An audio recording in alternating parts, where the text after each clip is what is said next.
No one has been more instrumental to our coverage on the Indigenous voice to Parliament than my colleague, the Northern Australia correspondent, Matt Cunningham. You might have noticed he's been absent from our screens for some time. That's because he's been pretty busy travelling across the country, speaking with Indigenous leaders, traditional landowners, experts and politicians in both government and opposition, creating a 1-hour special documentary, The Voice Australia Decides. He joins us now. Matt, good to see you. What is this doco all about? What have you learned?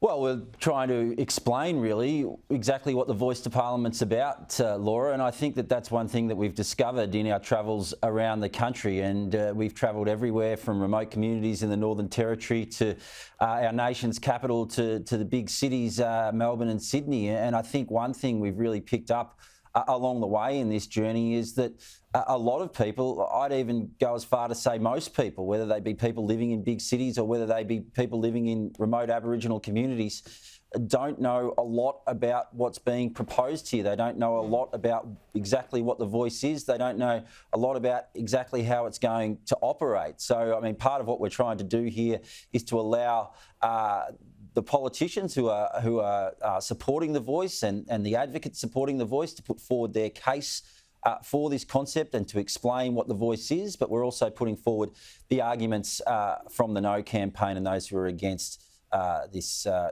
change to our constitution.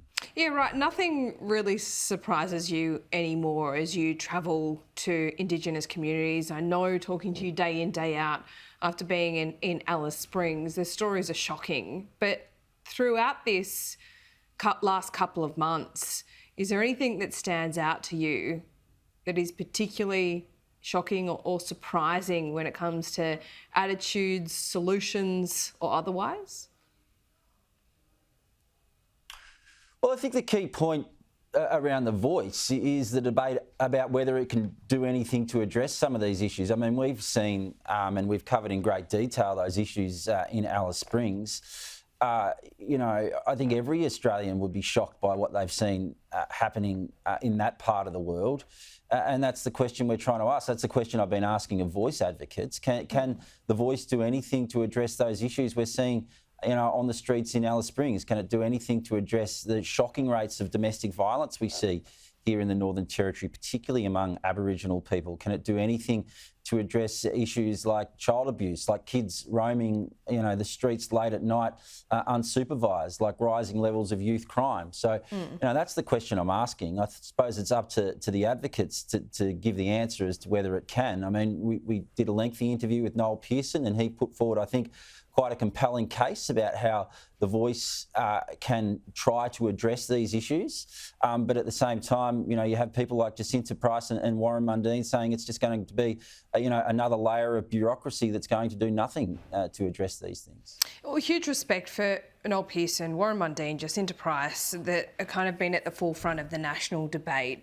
But what about these Indigenous leaders in more remote areas that don't have the national media spotlight?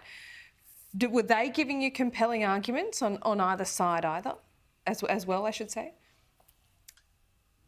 Well, one interesting thing we did was travel to Groote Island, now in the Gulf of Carpentaria. Now, Groote Island is a place where, you know, I'd say things are really improving and there's some really good things happening there. And a lot of that is based around local decision making. So they're being empowered more and more to make their own decisions, whether that's around housing, whether it's around education, whether it's around employment.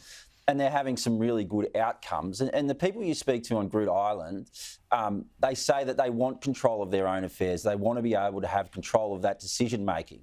The Anadili-Aqua Land Council, its official position is that it supports the Voice to Parliament and it sees the Voice to Parliament fitting in to that local decision making. But at the same time, a lot of the people we spoke to on the ground there didn't know a lot about the Voice to Parliament. Some of the people there we spoke to there knew nothing about the Voice to Parliament at all. So yeah.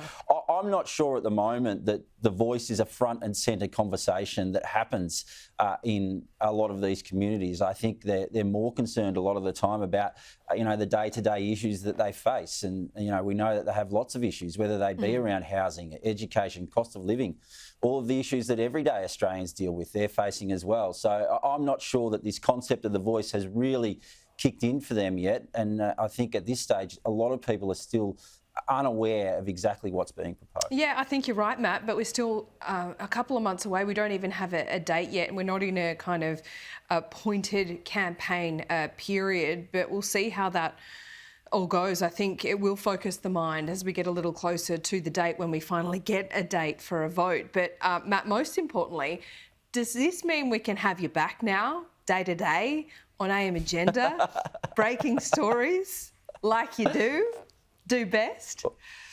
Well, my wife and kids have been asking the same question, Laura. So they've got me back now, and yes, you can very shortly have me back on AM Agenda, and I'm pretty keen to get back into the daily grind of news reporting, because this is a first for me to do something long form like this. But I'm certainly keen to get back on your show as soon as I can. Good. I can't wait, Matt. And when we have you back, our viewers always know that you're right at the top of the bulletin. So we're looking forward to that. We'll see you soon. Cheers. Well, the 1 hour special documentary, The Voice Australia Decides, hosted by Matt, will premiere on Tuesday, the 25th of July. That's at 8 o'clock, 8 p.m.